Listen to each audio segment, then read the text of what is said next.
What's going on, y'all? And welcome to another episode of Resilient Kings Podcast. Whoa. Now you about to start some controversy here.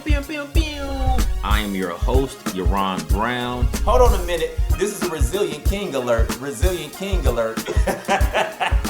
You ain't gonna roll past that. This is Resilient Kings Podcast coming to you. Let's go.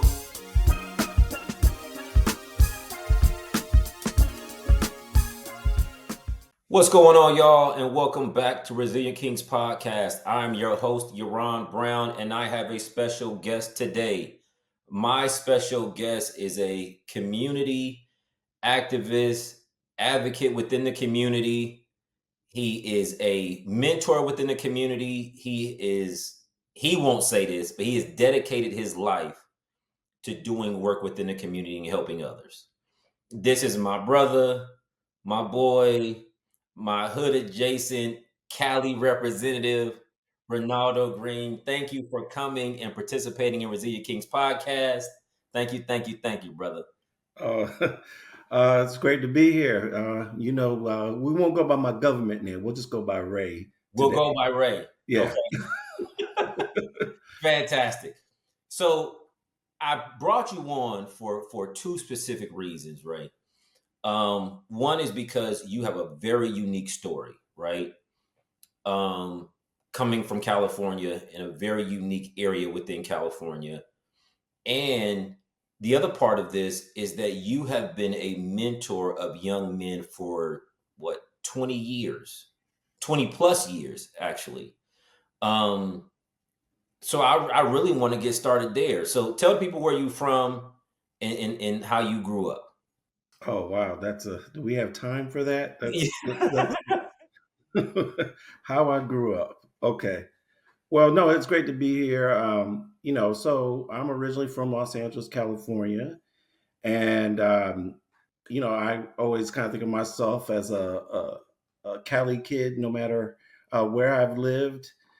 So pretty much, when people say, when you tell them that you're from Los Angeles, they're like, okay, well, what part of LA? And then I'm like, well, I'm in Los Angeles.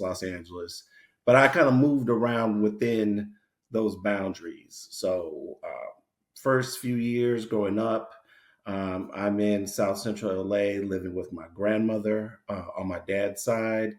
And then when it was time for me to start going into elementary school, then I started to live with my parents. So I kind of broke up whatever honeymoon thing that they were trying to go on for like 6 years, and so the brat started to live with them. So so we grew up outside of downtown in an area like near MacArthur Park. Okay. So it was very heavily Hispanic, Latino, and also Asian as well, in particular Filipino, because it was pretty much close to Filipino town. So that was where a lot of Filipino immigrants had moved to years and years ago. And then from there, pretty much moved in with my dad when I was in my 8th grade year. So I moved from that area, moved in with my dad. And so that was in just south of Koreatown. So that area was in it was Black, some Hispanic, and then it was changing at that time. So. Gotcha. So what was it like when you were younger in an area where it was mostly Filipino and Latino, and you were the only Black kid there? Like race wasn't like a big thing for us growing up. Looking back at it, you can see how some things were kind of racialized. It didn't, start to happen as we got older. So the elementary school that I started in 3rd grade, we all stayed in the same class with each other all the way through 8th grade. So yeah. So like 40 something of us pretty much remained as like classmates in the same classroom throughout that time. So in there you have a lot of Hispanics, a lot of Filipinos, couple other Asians, and then you also have a couple white kids, and then a couple of the biracial black kids, such as myself, that was in the school. So I would say that those like we all got along, and it wasn't until like eighth grade going into high school when definitely you started to see people kind of separating into race or cultural groups, and things that you would hear was like, why are you saying that?"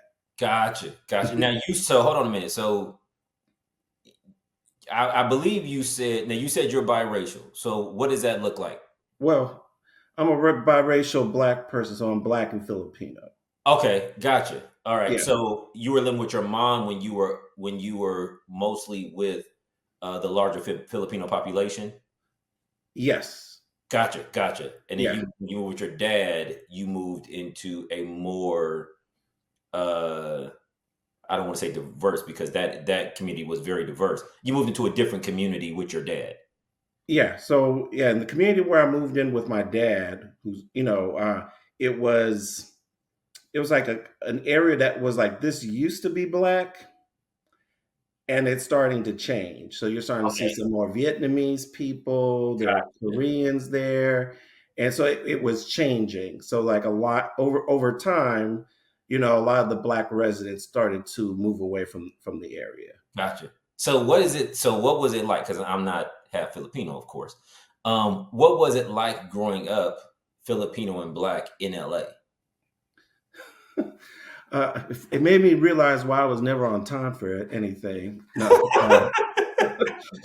that was a double whammy.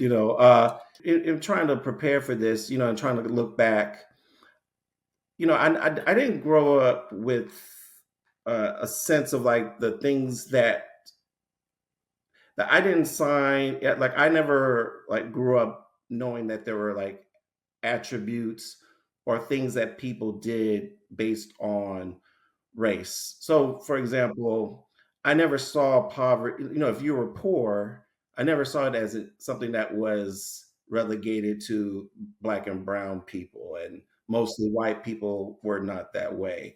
I just kind of saw like, well, these are just circumstances that people are in, and I didn't really code race to it. I just didn't have assigned race to attributes and limitations of people and things of that nature. So growing up, saying that you're black and Filipino, it's just like I never thought that that was making a definitive communication to people that I am saying this about myself. So it's okay. Was there ever a level of immersion that happened? Like, do you speak Filipino? Like, is there like was there any immersion that happened? Like, did you ever feel like, for instance, like you went over your mom's, people's house and they were speaking a language that you didn't understand and you had to kind of figure it out? Or was it, or you went to your dad's house and they were doing certain things and his people was doing certain things, you was like, oh, that's different from the way my mom and her people do it. Like, did you have to navigate those waters? My mom and dad were living with each other, but they divorced when I was about 9, 10. So we were all in the same household with each other. My mom never spoke uh, her language unless she was around other people who spoke it. So there was no attempt to teach me how to speak Visayan, and she never spoke it or tried to get my dad to do it either. And my dad had no curiosity to learn it himself. So, and I think it played into kind of the trope of like you want your kids to be as American as possible. So why teach them a language that would only make them feel othered? So we kind of played into it. But I grew up, with all the foods, and I know, a couple cuss words here and there. I know when I'm being called rude, I know that like I know the word for that, and so, but in hindsight, I wish I had learned. I asked my mom, like, I wish you would have, like I told her, like, I wish you would have taught me, because I feel like I'm missing out on something there. That's significant, right? Right, right. So And I know that that's very common for first generation Americans who immigrated to America, that they want to, oftentimes they want to create that American experience, right? And I also hear from their children, man, that would have been cool to learn more about that part of me that I did not get. Oh yeah, So that's very different in that experience. So you grew up, you're basically in a hodgepodge of people, right? Because we grew up in very different circumstances. I grew up in Compton, Long Beach, Paramount, where at the time it was primarily Black and Latino, yeah, very few Asian scattered, but existed. Where you grew up in a very diverse community, yeah, and yeah. so growing up, how did you end up getting so growing up, what was it like living with your mom and living with your dad? Was it a whole different experience? Oh, yes, it was completely different. So, my mom is a paranoid schizophrenic. You know, that's what she has lived with for quite some time. And her, uh, it didn't start to really manifest itself until about the time that my parents were on rocky grounds and the divorce was about to happen. And so, back then, you didn't talk about mental health, right? And you just, you're just crazy or not crazy. And for my mom's side of the family, anything, if you were trying to say that this person has a mental health issue, it was hard to comprehend what that is. And then as also seen as a a bad reflection on the family. And so it was always treated as, oh, she's just going through a phase. If the A, B, and C happen, she'll be back to where she was.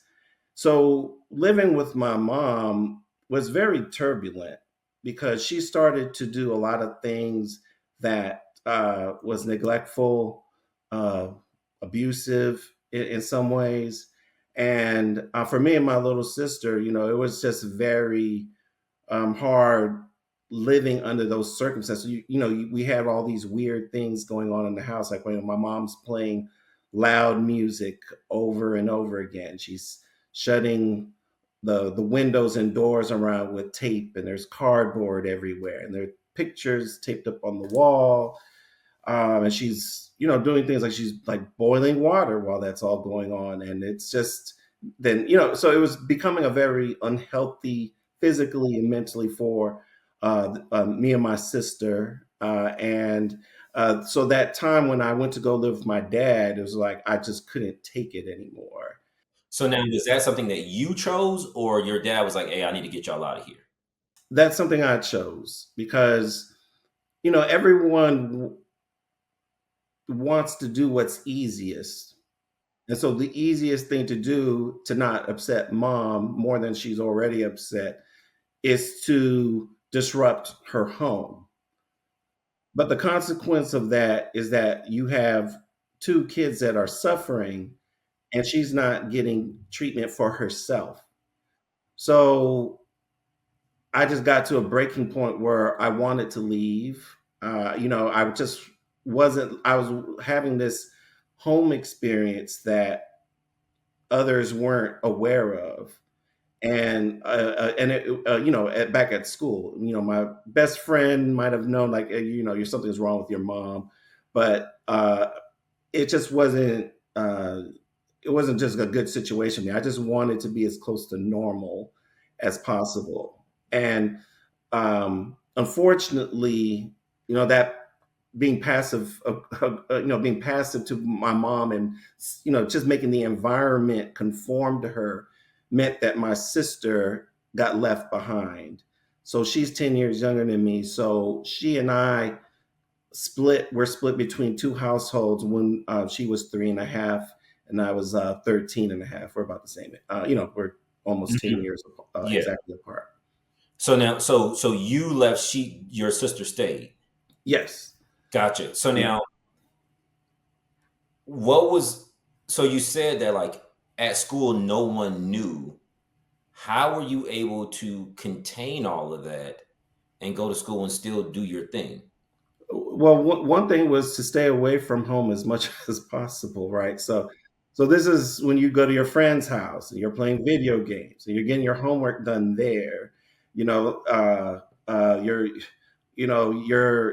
you know, and then because you live in community, you live with, you're visiting your Filipino friends' homes that their parents are going to feed you. So then you're eating food and you don't have to worry about a roach, crawling, across the table, you know. So then, like, going home was always just like, it wasn't the best uh, feeling of going back into that environment, knowing that I won't be able to get anything done there. The place smells. So it was challenging, and a lot of people, to this day, just don't know the extent of like what that was like living there. Gotcha. Gotcha. That's crazy. Not crazy in crazy, of Yeah. course, but that's a I couldn't imagine what that was like for a 13-year-old and having to choose, hey, I need to choose something different because this is becoming getting to a point to where I can't manage it anymore. Yeah, and I, as an adult, well, as an older teen and as a younger adult, I became tremendously resentful for all the adults that allowed that to go on the way that they did. And even with my younger sister, for her, when she had to be removed from there and to live with my dad temporarily before I took custody of her, it was, it took my mom doing something abusive in front of the school in order for there to be an official intervention. Had that not happened, my sister would have probably been there a little bit longer. She even, ran away one time because it was just not good for her. And so uh, but over time, I had to make peace with that because I wouldn't be able to have, relationships with much of my immediate family. So, but yeah, that was tough. That was tough. I've learned to compartmentalize a lot growing up. Gotcha. And so you go live with your dad, you're in a completely different environment. What was the adjustment like? Or was there an adjustment? Well, there was an adjustment, right? Right. So this is now, if we think about traditional household, your mom is the one that does the traditional mother stuff. Your father brings home the bacon and goes to sleep, might, wave at the kids a little bit and interact with you and keep it moving. So my dad was never accustomed to really rearing us. And so, my entire life, if I'm surprised I'm still alive because I operated without structure and rules in the household. Like, you do this so that you can do this, or if you do this, I'm taking this away from you. I never really had that, so that's why I probably have like such a rebellious spirit and not being told what to do because I was never told what to do very much as a kid. So living with my dad, it was just kind of like, so what are we doing here? So I'm living with him. I'm living with my older brother, um, in this, two-bedroom apartment. He had just uh, separated from the wife after my mom, and it was a little turbulent there because we were just clashing, and it was more so, he's trying to talk to me like I'm an adult, and and the saying these are, like, and trying to give me these life lessons, but they're not really. They're not really applicable because you're a kid. Yeah, I'm a teen, right? I'm Yeah. 13, Yeah. 14, and it's just like it's not, he's not used to having to take responsibility of like, okay, now I've got to, you know, provide him this type of structure. To him it's like I'm providing you a roof over your head, food, and I'm giving you advice that you need to take with you so that you can be successful, but you can stay out as long as you want. Gotcha. Gotcha. Okay. It was like one of those things like you kind of, you're the expectation, and I love my dad, right? Like you I didn't have the only thing I didn't his expectation is just don't go to jail. You can do whatever you want to do, just as long as you don't go to prison and get stuck in that situation. So I could have been uh, a janitor. I could have been, I could have had like five baby mamas. The whole thing was like, just don't go to prison. Gotcha. Yeah, Gotcha. and so that kind of left a lot of, I just remember just saying like, man, you could like really just provide me a little bit more structure here, like because I felt like it was a reversal Hmm. of roles. Like I'm trying to like tell my dad like how he should be Parenting you. raising me. Yeah. Gotcha. Gotcha. So what the I'm processing this as you're saying this to me, and I'm thinking like, so what did you want to do growing up? Like, did you have like a most kids have like, I want to be this, I want to be that growing up. Did you have that thing? To kind of help people understand like what I believe is why I kind of stayed on the right path when I could have definitely gone the wrong way, was that it was my peers, my friends, like my best friend to this day.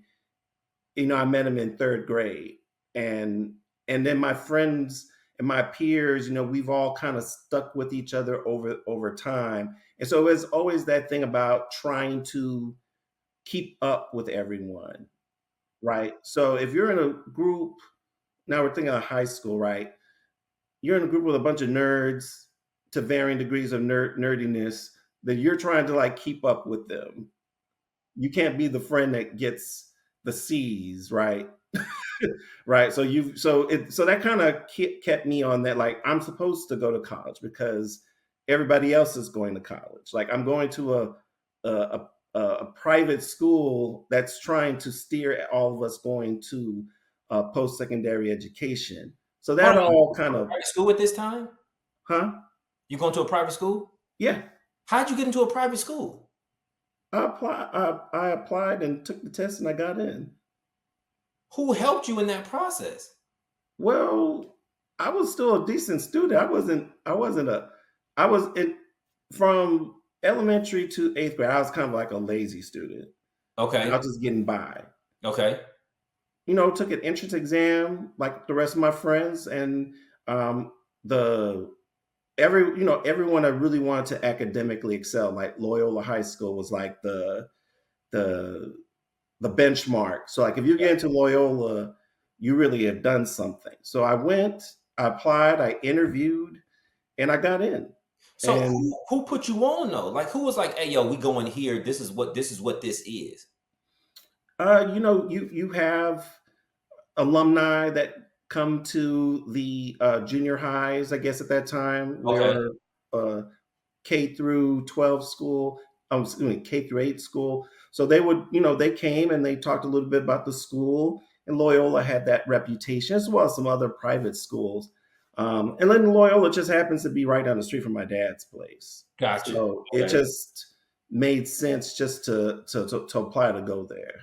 So you get in there. So this is a real and I want to say this because this is a huge thing that I think sometimes we don't realize is that sometimes community could be huge and community could look different.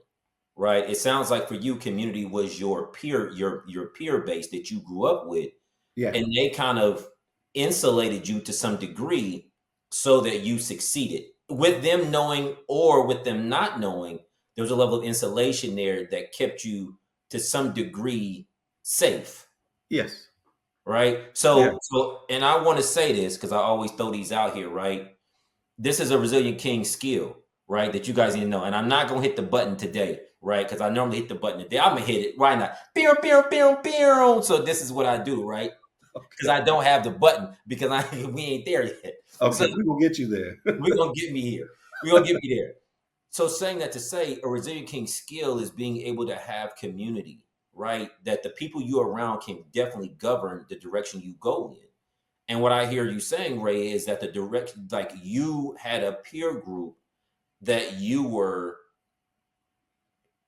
there was a level of friendly competition that exists, or at least a level of peer pressure Yeah. in a positive way to push you to excel, even though your home situation didn't look like everyone else's, right? Yeah. So you found a way to almost independently motivate yourself to succeed, Yeah. right? So that's a huge resilient king skill, right? So I want to point that out. So you go to Loyola, you doing it. Why not? So did you stay in California, right? That's the question. Did you stay in California and go to school with your peers, right? Did they all stay in California? Well, the thing is, I kind of wanted a different experience, but I never really imagined myself leaving California or going very far from it. The furthest I've traveled east was Arizona to Tucson of all places. So I had such a resentment about going to Tucson because those are the most boring family trips whatsoever. So I've never gone that far east past Tucson, Arizona, and I kind of had this slight craving to leave town. And I originally saw myself going to Arizona State, right? That's where I applied. And eventually I got in, I was accepted, excuse me, to ASU. But before, applying to all the schools, you watch things like television and, on a, you watch the Cosby Show, you watch A Different World, and then you're just like, oh, like going to college is a thing. And there's like, oh, there's these HBCUs and oh, and there's this place called Morehouse and et cetera, et cetera. And we had the alumni association from Morehouse come to our school, and we have like a couple of days where uh, the different, like you pick which classroom you want to go to, and there are different colleges presenting to the students there. And Morehouse was there, and they just really painted this picture to me as like if I'm going to what I believe was the best high school at that time, then why not go to the best HBCU? So I, I thought about it, and there was something like I don't know anyone that far. I've never been that far away. And then when I was with my friends, and we had dropped off our friend Alonso at home, and I'm sitting in the front seat with Chris, and I'm like, and Chris is Chinese, so has no particular fascination with Atlanta and awareness of HBCUs and et cetera. So, I'm talking to him and I was like, do you think I'll ever leave California? And he said, like, no, why would you do that? You have everything here. And it made the case that way. So then the next day I went to school council and said, I'm going to apply to Morehouse and Howard. And because I didn't like the way that I could been so predictable and like, oh, this was prescriptive. Remember, rebellious. I was just about to say that's the rebellious nature. That's the rebellious nature. Okay. Yeah, So you set yourself up. Obviously, you get into Morehouse. Did you get into Howard as well? yeah. What made you choose Morehouse over Howard? You know that's a big thing. Well, just Morehouse just resonated more. It had more of a mystique to it Okay. to me, and it Oh just shoot. no, no, no. I'm just saying, like when you like even going to the barber shop, and you just mention the name Morehouse, there's like, oh, it's like it makes a big impression. Like it leaves an impression, Gotcha. on people that way. Like, oh, you're going there. Gotcha. Not to put people who went to Howard down, just it just wasn't what I was feeling. Gotcha. I Gotcha. watched, Boys in the Hood, Trey and Brandy went to Morehouse and Spelman. It was like all these things We're that pointing in said, that direction. go that way. The Yes. Olympics are going there. Go to the ATL. And so that's where I went. So you left all your friends, your to some degree your community behind, just to go out on a hunch, and you doing this solo. Oh yeah, look, there's no internet at that time.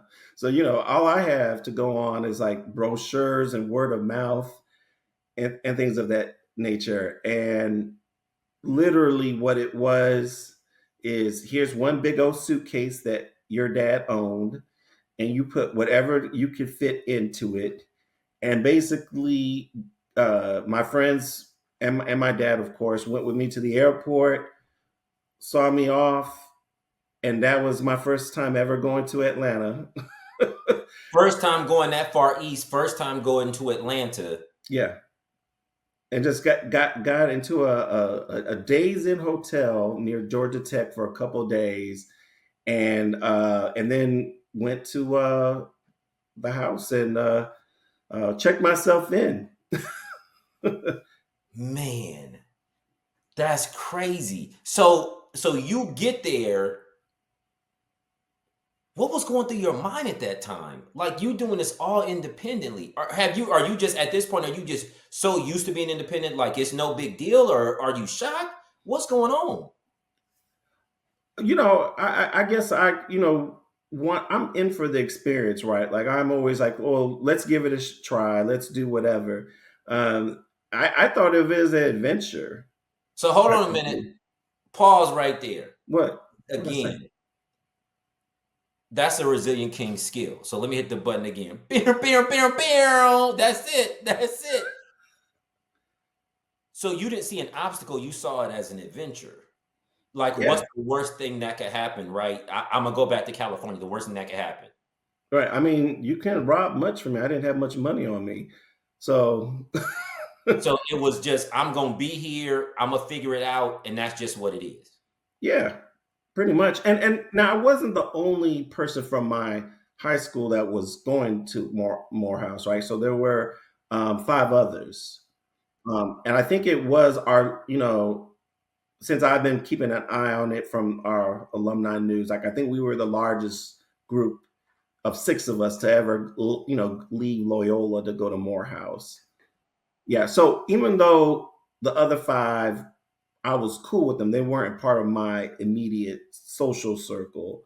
So I wasn't going there completely without knowing anybody. Gotcha. You just Yeah. knew them, they just were not part of the community Yeah. that Yeah. that So you I were. didn't feel like I was going alone. Like Gotcha. I was going to go there, I was going to recognize some people, and then you just kind of figure it out.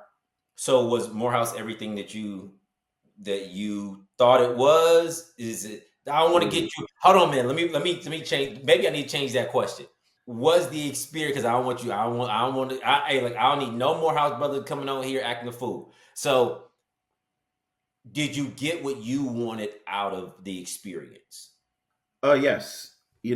I, despite whatever amount of student loan debt I inherited from it, uh, I would never take back my experience there. I wish I had stayed on campus for 1 year, my freshman year.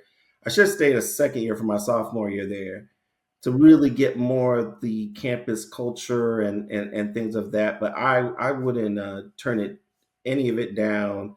uh, I wish I had partied more. I was a late bloomer on the partying side.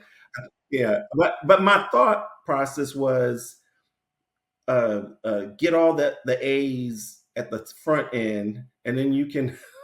That's your bank to make sure your GPA didn't fall too much if you start to slip a little bit later on as the classes got harder. But no, I mean, I loved it.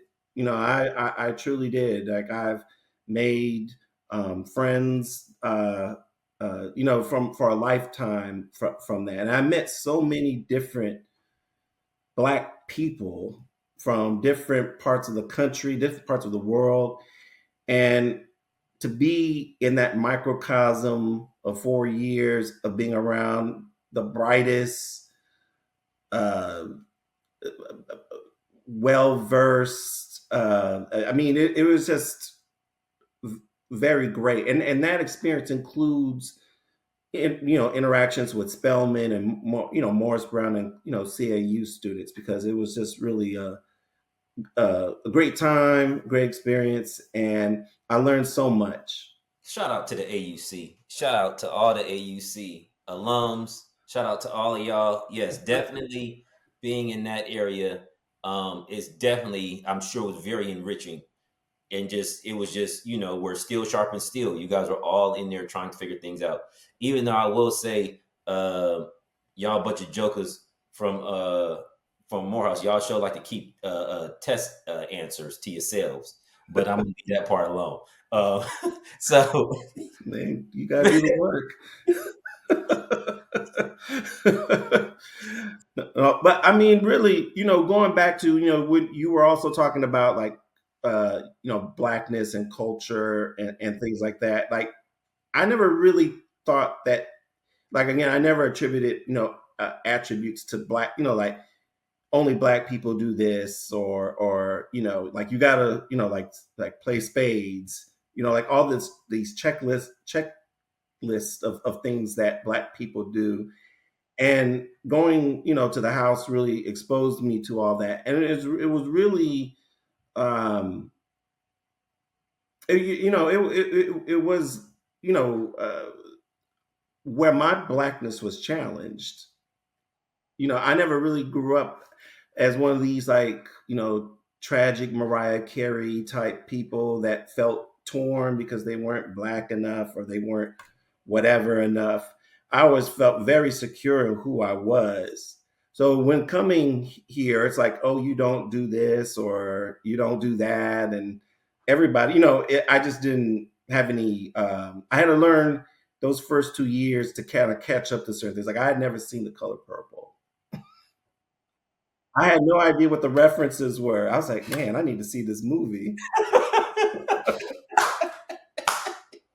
so now you're at the house, right? Mhm. You grew up in California. You had your dad, you had your friends.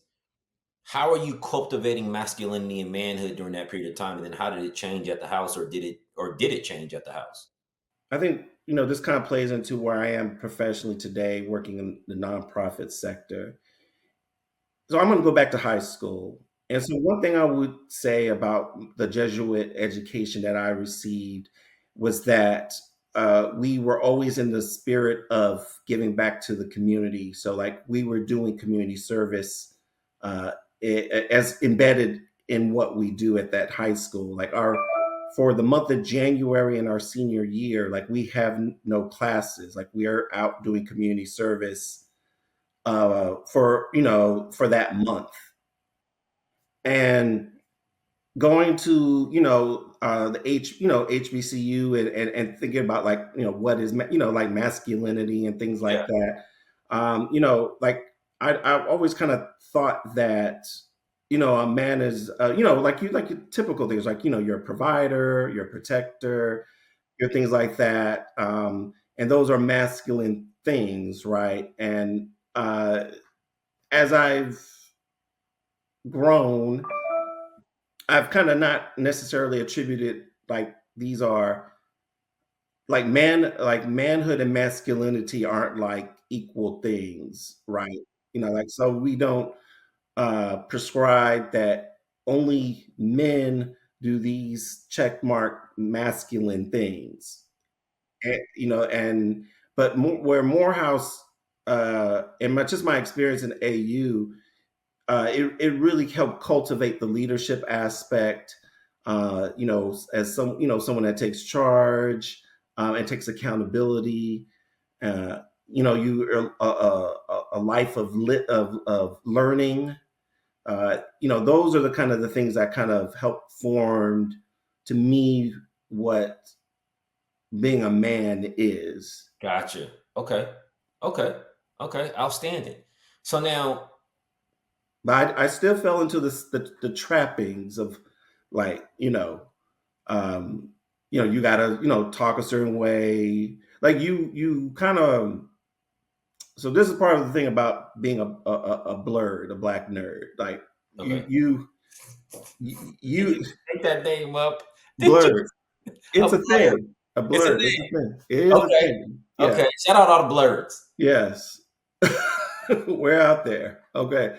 So, being the whole geek and nerdy thing is, being cool is a recent phenomenon. So like back in the day, you had to either be that or you have to kind of mask it so that you can have some social benefits of, so it was always that line between I'm going to do things that kids like to do, like, play video games and play sports, watch sports. And at the same time, like, yeah, I like reading comic books. I like action figures and doing all these little nerd things.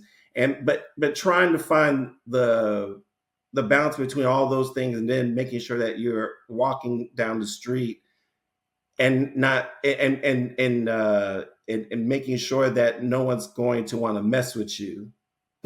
So So you having all navigating all those different facets of masculinity, manhood, whatever you want to call it, trying to navigate all those waters all at the same time. yeah, So what was that like? like I said, I had to be very good at compartmentalizing and Okay. adapting. So I don't think I was ever trying to be something that I wasn't. I think that it was pretty much trying to suppress. Like you would never go out on a date and tell a girl, "Oh, I like comic books." Like that's something she finds out in a couple months. And then you don't like let it on out. Like you don't let her walk into the apartment and then like, she sees all this nerd stuff. Like you had a but I was, but you're not trying to be something you're not. So you're not over here trying to be hyper masculine. What was so now you graduate Morehouse, you are in Atlanta. What made you not want to go back to Cali? Or did you go back? I never went back. And my intent was to always go back. Like I always thought that living in Atlanta was going to be a temporary thing. Like I'm here, I'm having, I like, what I see, what I'm experiencing, but I'm a California kid at heart. I want to go back home. But then you start to work here. The Olympics was happened in '96, so there's a buzz about the city, and people are trying to move there. So I stayed, and I said like, okay, well I'm going to stay just a couple years, get my career going, and then move back to California. But then, you start to kind of build community networks, relationships with people. And then while this is all going on, the housing market in California, Los Angeles is like getting crazy. It just makes sense just to stay in Atlanta a little bit longer so that I can get my money up so that I can move back. But working in a nonprofit was never going to get my money up quick enough to catch up with the rising costs of homes in California. And at one point, it was like, even though I was in like management, I had to make three times what I make here there in order to kind of sustain the same lifestyle that I had. And I was like, there's no one that's going to pay me that type of money to do that in California. So now, so you've been in Atlanta, and I want to jump into this because this is very important because I don't want this to go past. You've been a mentor for years, right? Of young men. What do you see is going on with them that creates a disconnect or is there a disconnect, or do you see something that they need that they aren't getting? So can I just ask you specifically what type of disconnect are you talking about? Disconnect from, not from society, right? Disconnect from themselves. Where how you say, "Hey, I'm gonna go out to Atlanta, not really knowing anybody, but just I'm gonna jump," right? Um, the disconnect in, I like these things, and I'm gonna put these things in these buckets. And if somebody likes these things with me, I'm gonna open up that bucket and share. But if they don't, I'm probably gonna keep a lid on that bucket until I feel safe enough to share. Right? Where you say, "Hey, I'm not gonna be something that I'm really not trying to be. I'm just gonna really do me." Right?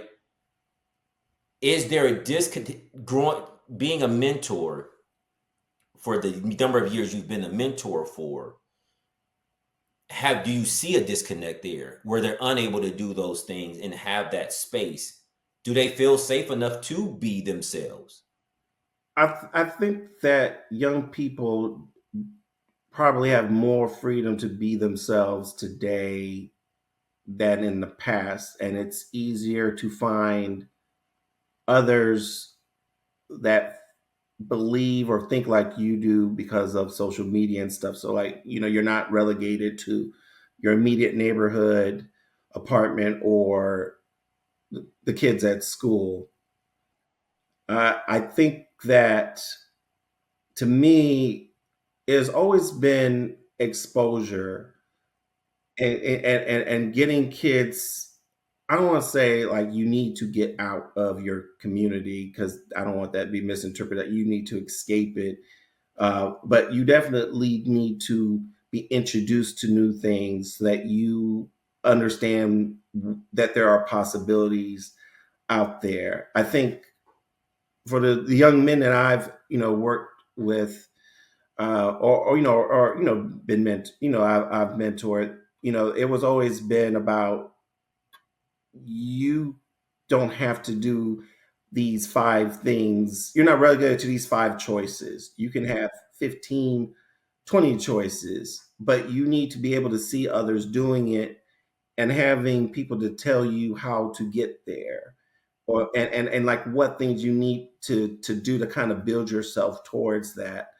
And and I think that we don't have, a lot we don't pay attention to that a lot, you know. With a lot of the kids that I had worked with, just getting them out of the county, and just eating different food, learning about different professions, and it really kind of shaped them over time about the things that they decided to pursue. you know they may not have done exactly what I thought they should do, but eventually they kind of pursued something that made sense to them. Gotcha. Gotcha. And it's crazy how you talk about like being exposed to food, because that was one of the things that my mentor did to me that really opened me up and helped me experience something different when I was in Cali. Um, and he took me under his wing. Shout out to Dr. Spearman, rest in peace. Was a huge mentor to me, and really helped shape the way, and help. He was one of the reasons why I came out to Georgia. So shout out to Dr. Spearman and his family. Um, Before we go, I got to ask you this question: what is one thing that you learned growing up that you had to unlearn? Where like you did this thing that you used to do, and then as you grew up and you started making different moves, you started realizing, oh shoot, that don't work. A lot of the recent events that have happened in our country, there I think one thing that I've learned is to be more accepting, and to really try to see things from where other people are from. Because I think what happens is that, I'm very well, a kid that grew up in a blue collar family, and then that kind of went to hell, and all of a sudden we're on food stamps. We're going to medical clinics to get treatment, and that wasn't a great place. Luckily, there were social net things that kind of helped keep me afloat, my family afloat, and eventually, I was able to kind of live the professional and personal life that I have today. But I think sometimes, if even if you come from those type of beginnings, humble beginnings, that sometimes you kind of lose sight of of where people are today that are in that same situation. Like, it's not the same, and I think you become a little bit. You convince yourself that, well, if everybody just did what I did, then they wouldn't be in their situation.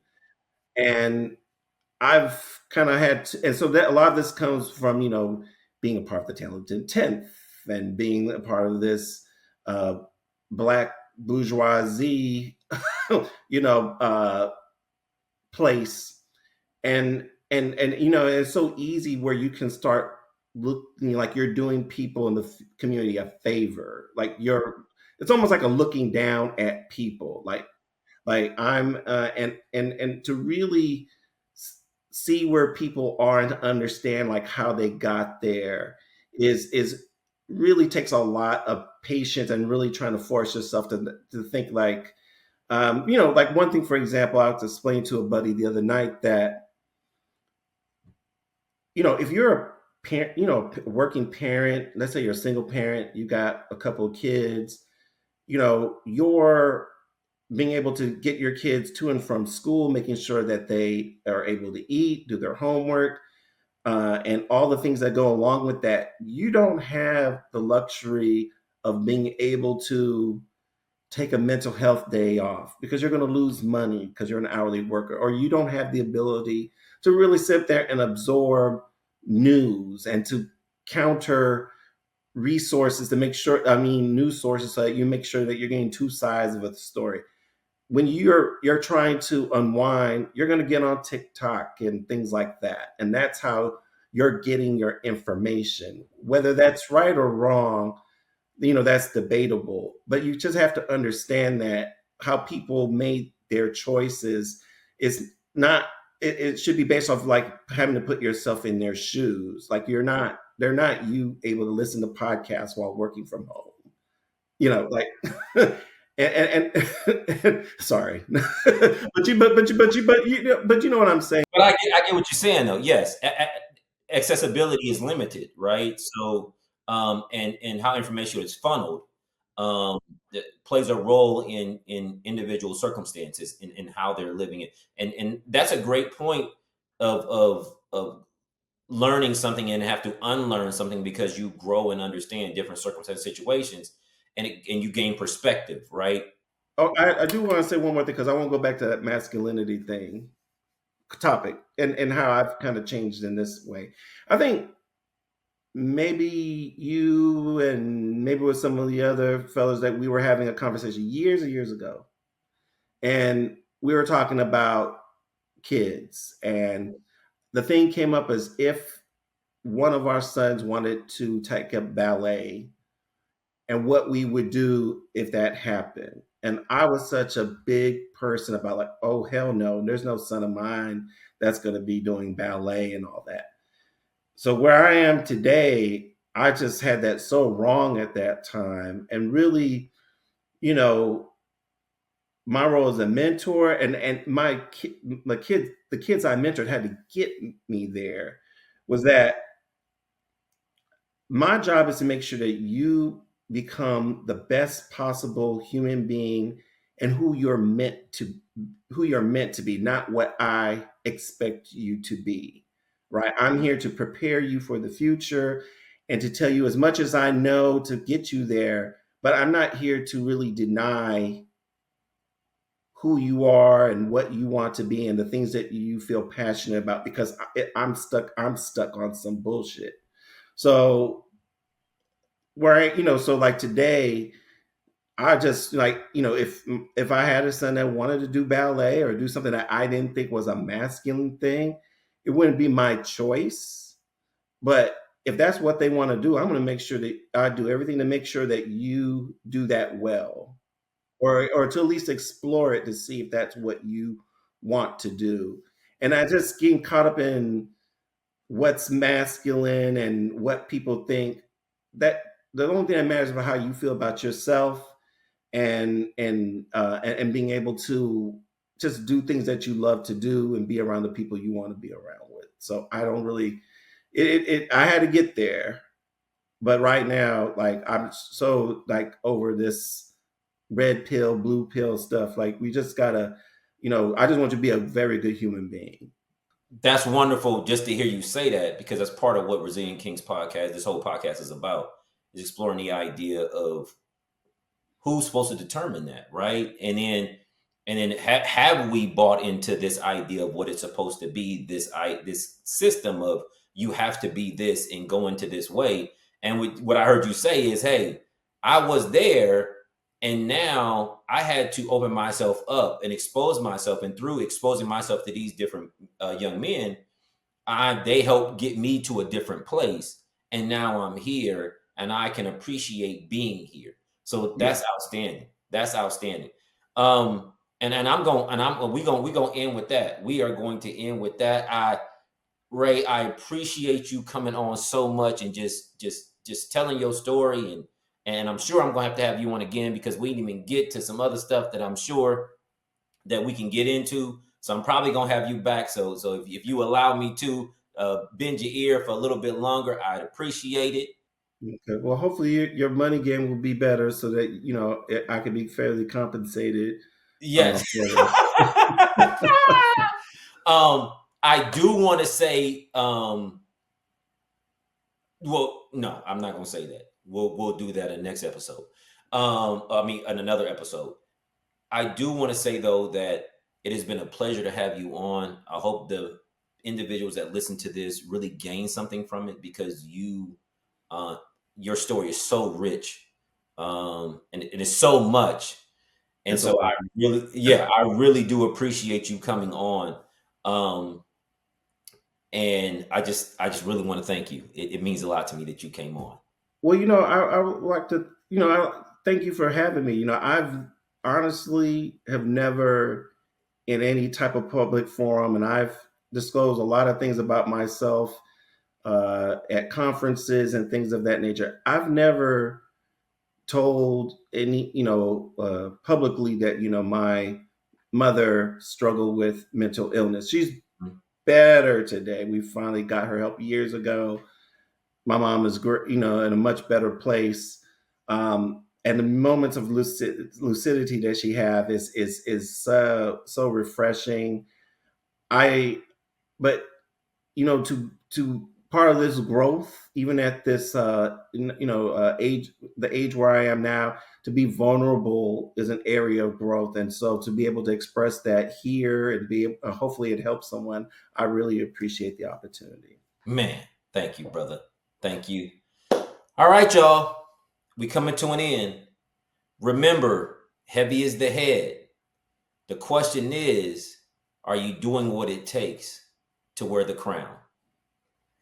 This is Resilient Kings Podcast. I'm your host, Jerron Brown, and we are out.